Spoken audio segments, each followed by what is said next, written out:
கோவை மாவட்டம் அன்னூர் தாலுகாவில் 4 ஊராட்சிகள், மேட்டுப்பாளையம் தாலுகாவில் 2 ஊராட்சிகள் என 6 ஊராட்சிகளில் 3850 ஏக்கரில் தொழில்பேட்டை அமைக்க உள்ளதாக டிட்கோ கடந்த 2021 அறிவித்தது.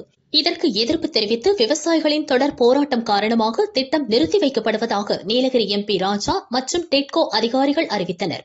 இதையடுத்து போராட்டம் கைவிடப்பட்டது. 3 ஆண்டுகளுக்கு பிறகு தற்போது டிட்கோ அறிவித்த 3850 ஏக்கரை விற்க முடியாது, வாங்க முடியாது, அடமானம் பெற முடியாது என பத்திரப்பதிவுத்துறை அறிவித்தது.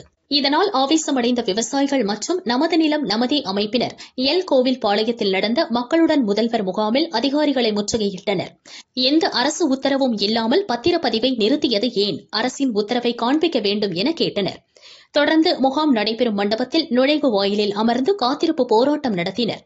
இதனால் பொதுமக்கள் மனு தர முடியாத நிலை ஏற்பட்டுள்ளது.